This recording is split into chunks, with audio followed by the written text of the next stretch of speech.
The Russians are trying to establish a more stable presence on the border between the Donetsk and Dnipropetrovsk regions, but encounter heavy Ukrainian resistance and terrain obstacles.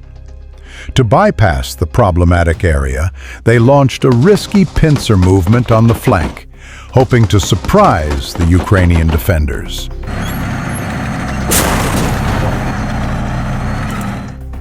The Russians managed to advance by around 3 kilometers in the last months, which encouraged them to push further.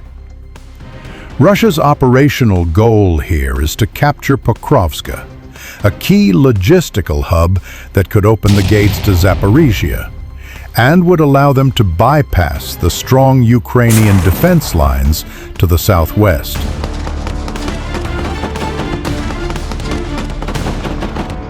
However, first, they need to take Velykomykhailivka under their control, as this would put the Ukrainian logistics via Road number 15 under constant risk. Securing it would also give Russian forces a substantial foothold beyond the Vovcha River, an important natural barrier, allowing them to consolidate and amass troops and supplies for a potential offensive. Additionally, such a breakthrough would create an additional pressure point for the Ukrainian command, further overstretching their already limited resources.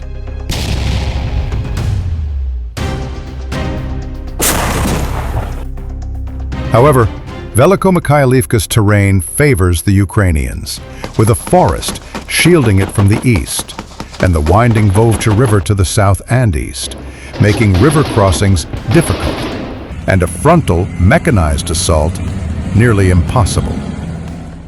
The situation is further complicated by the higher terrain north of the town, which gives the defenders fire control and observation points.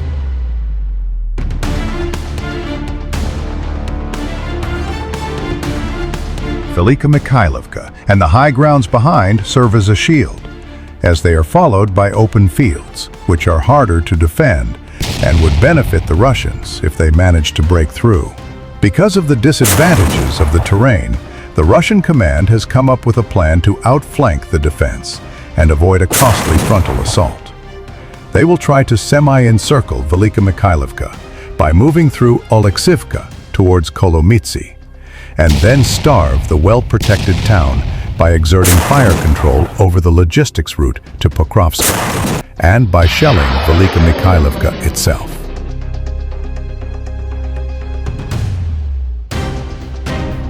Russia's tactical advantage is that they have already captured a hill ridge south of Velykomykhailivka, which provides them with a field of view and good launching positions for their drones. The Russian command has still not reallocated more forces here and is operating more with infantry and buggies, which are also better suited for such terrain, which disfavors armored vehicles.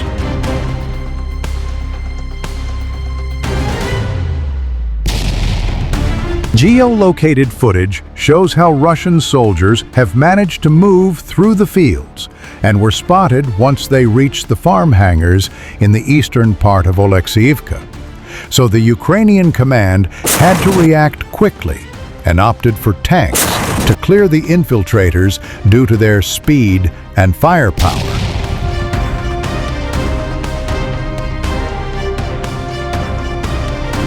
They dispatched 2 T-80BV tanks to annihilate the enemy, which engaged the hangars with direct fire, demolishing them before withdrawing safely. Another footage shows how Ukrainian drone operators systematically hunted down more infiltrators south of the same hangars, trying to penetrate through a slightly different vector. The Russians tried to shoot down the drones, but to no avail, with some being eliminated, while others were taken as prisoners of war by the Ukrainian soldiers on the ground.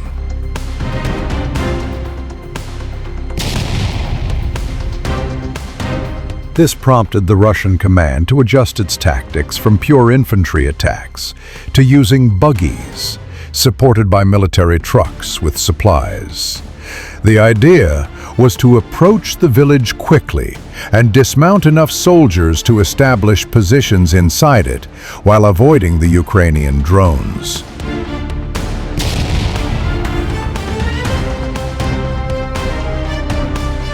Unfortunately for the Russians, the Ukrainian operators located them on time, and FPV drones hit the supply truck first before switching to the buggies. The immobilized vehicles were then finished off with drone-dropped grenades, while the surviving soldiers were annihilated in another Ukrainian tank raid before they were able to dig in.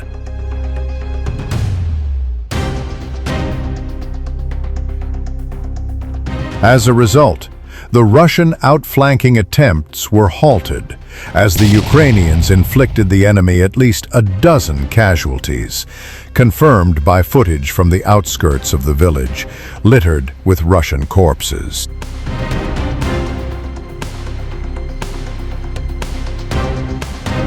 The unfavorable terrain and the Ukrainian surveillance near Velykomykhailivka forced the Russians to try a pincer maneuver. This was rebuffed by the Ukrainians with precision drone fire and the ability of tanks to clear small buildings with ease. Despite this initial failure, Russia will try again, as this is currently the sector where they have achieved the most gains with the least resources. However, even when more Russian forces are thrown in, the river and the Ukrainian defense behind it on the higher ground will be harder to overcome than the open fields leading to them.